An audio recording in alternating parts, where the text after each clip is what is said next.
안녕하세요. 이혜진 세무사. 안녕하세요. 김희영 세무사입니다. 안녕하세요. 저희가 사무실을 운영하면서 가장 많이 듣는 질문 중에 하나가 세금 질문도 당연히 있지만 그 중에 또 하나가 4대 보험, 그것도 건강보험료에 관련된 질문이 너무 많아요. 네. 그래서 오늘은 주제를 이걸 잡아봤어요. 자, 우리 동네 사장님, 우리 동네 개인 사업자 하시는 사장님들이 벤츠를 사면 4대 보험, 건강보험료 올라갈까요? 이 질문인데 자, 우선 건강보험료 체계를 먼저 알아보고 이걸 진행을 해야 될 것 같아요. 세무사님, 건강보험료 체계 어떻게 돼요? 건강보험료는 일단 가입자를 두 가지로 나눌 수가 있어요. 첫 번째는 지역가입자, 네. 두 번째는 직장가입자. 그럼 내가 지역가입자냐 직장가입자냐 요거를 따져보면 일단 근로자는 직장가입자예요. 네. 그리고 만약에 우리 지금 말씀하신 예시에서 우리 동네 사장님. 우리 동네 사장님이 이 점포를 하나 오픈했다. 식당을 하나 한다고 했을 때 그냥 직원이 없는 상태면 지역가입자예요. 근데 직원을 채용했다. 네. 그러면 직장가입자로 바뀝니다. 이게 지역가입자하고 직장가입자는 보험료를 부과하는 그 체계가 좀 달라요. 그래서 지역가입자 같은 경우는 소득에다가 재산, 그다음에 차량까지 요 세 가지를 모두 고려해서 보험료를 산정하고요. 직장가입자는 말 그대로 급여, 소득 기준으로만 보험료를 산정하게 되죠. 그럼 질문으로 돌아가서 네. 우리 동네 사장님이 지역가입자라고 하면 벤츠를 샀을 때 건강보험료가 올라가고 그렇죠. 우리 동네 사장님께서 직원을 채용해서 직장가입자가 되셨을 때는 벤츠하고 BMW를 사시던 건강보험료하고 재산하고는 상관이 없어요. 없게 되시는 거죠. 그저 장사가 잘 돼서 소득이 많아지면 그러면 건강보험료가 늘어나는 거고 소득이 줄어들면 또 건강보험료도 줄어들게 됩니다. 철저하게 소득 기반으로 들어가는 건 직장가입자, 네. 재산 기준으로 들어가는 건 지역가입자. 네, 이렇게 네, 들어가는군요. 네. 그러면 요즘 질문 받는 것도 또 하나 되게 많은 게 네. 그런 분들 되게 많잖아요. 회사 다니시면서 부업으로 스마트 스토어 같은 맞아요. 거 하시는 분들, 그러니까 인터넷에서 소소하게 물건을 파신다거나 아니면 이렇게 유튜브를 촬영해서 수입이 발생하시는데 기본적으로 회사를 다니시는 분들, 네. 이런 분들은 건강보험료 어떻게 돼요?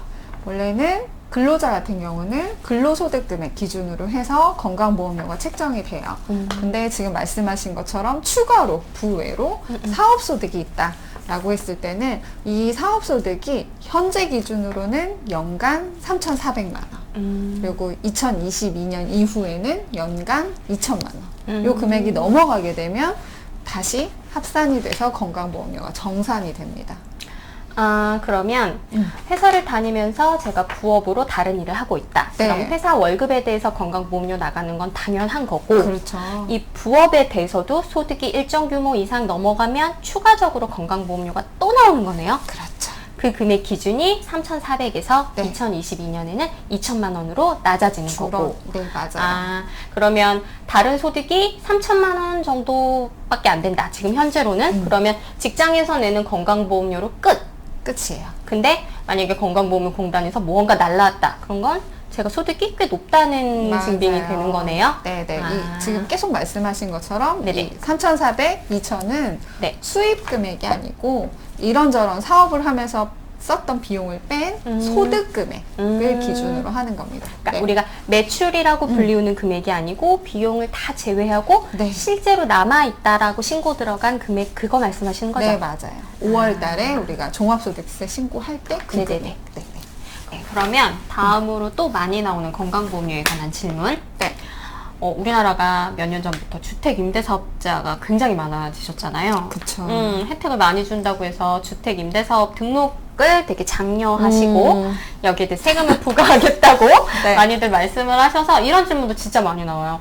제가 지금 월세를 받고 있는데 이 월세 받는 것도 건강보험료 부과되나요? 라는 질문 되게 많은데 네. 제가 어디서 찾아보니까 이 2천만 원 기준으로 나뉜다 이런 내용이 되게 많더라고요. 네. 그래서 2천만 원이 넘지 않는 저도 건강보험료가 부과됩니까? 라는 질문 진짜 많았는데 이 질문 대답 혹시 작년에 네네. 2020년 8월에 보건복지부 보도자료 보면은 네네. 소득 중심의 건보료 부과 체계에 한 발짝 다가서다 이렇게 해가지고 두 발짝 다가간 거 아니에요?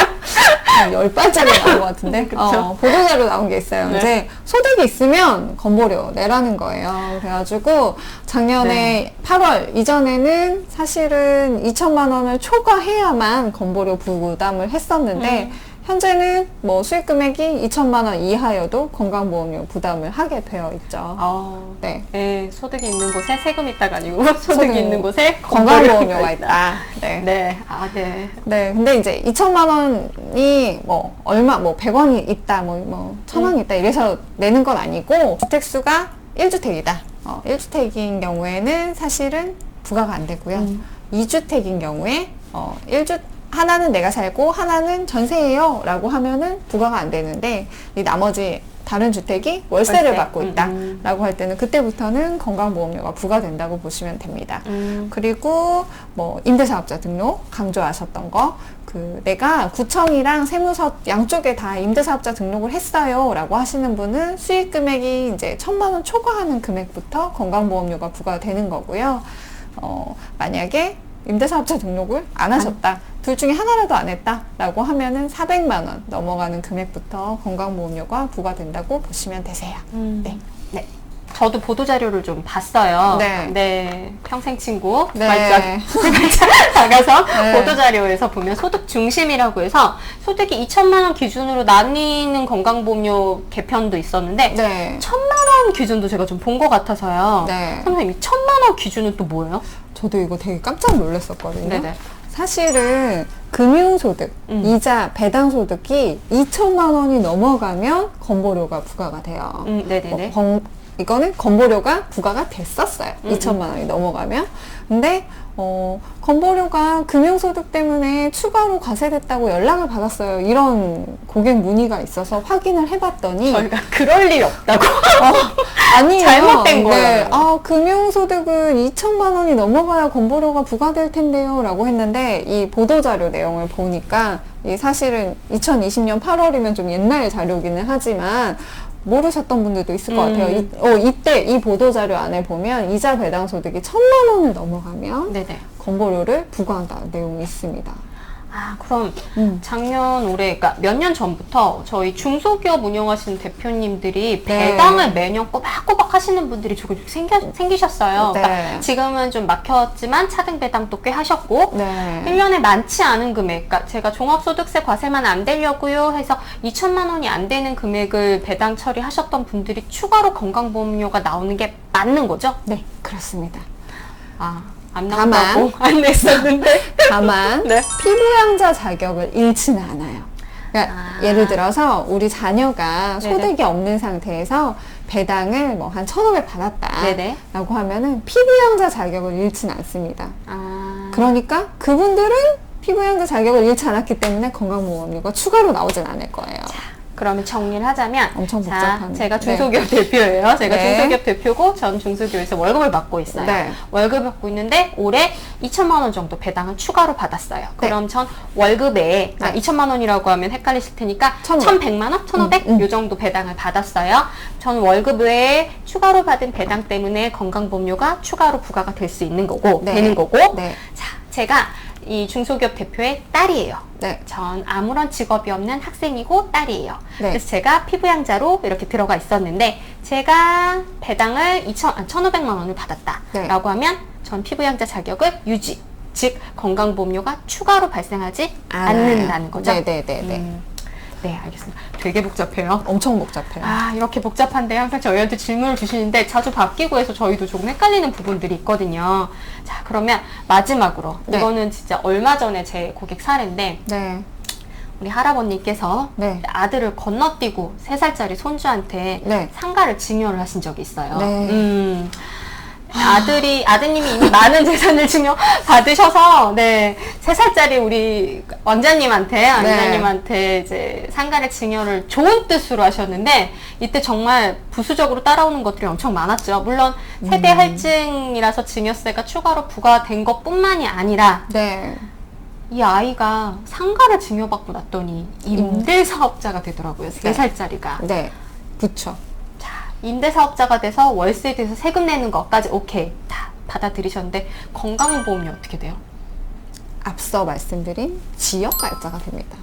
3살짜리가 직원은 없기 때문에 지역가입자. 그러니까 피부양자 자격을 잃게 되는 거죠. 자, 여기서 저희가 이렇게 고객님한테 안내를 드렸더니 고객님이 저희한테 하신 말씀이 여기 월세 한 달에 15만 원 받아요 라고 말씀을 하시더라고요. 그러니까 재건축을 바라보는 상가여서 월세가 굉장히 낮았어요. 보증금도 500만 원 정도밖에 되지 않고 월세 15만 원 받는데 근데 저희 아들이 3살짜리가 건강보험료를 내야 된다고요? 10만 원. 네. 네, 그러니까 받는 월세가 대부분이 건강보험료로 나가는 상황이 되더라고요. 되는 거죠. 근데 사업자만 내도 피부양자 자격을 잃습니다. 월세 소득이 10,000원이 되든 20,000원이 되든 건강보험료는 무조건 부과가 내야 돼요. 되고 네. 부과가 되는 즉시 지역가입자가 되기 때문에 네. 아까 말씀해 주신 것처럼 재산에 대해서 점수화시켜서 건강보험료가 부과가 되고 맞아요. 저희가 계산해 본 바로는 월 10만 10만 원. 원. 15만 원 월세 받아서 10만 10만 원 원 건강보험료를 내고. 내고 있죠. 네. 세금보다도 어떻게 보면 더 우리 피부에 와닿는 준조세가 건강보험료인 것 같아요. 네. 그리고 이제 코로나 시국이 끝나고 나면 건강보험료가 추가적으로 더 오를 거라는 예상도 많고 네. 그래서 사실 오늘은 저희가 세금만큼 중요한 준조세인 건강보험료에 대해서 알아봤어요. 이제 지역가입자, 직장가입자를 좀 정확히 구분을 하시고 내가 어디에 해당하는 게 조금 더 건강보험료를 줄일 수 있는 방법인지 알아보시고 소득을 설계하시는 것도 굉장히 중요할 것 같습니다. 네. 네, 오늘은 이번 시간은 이것으로 마치도록 하겠습니다. 감사합니다. 감사합니다.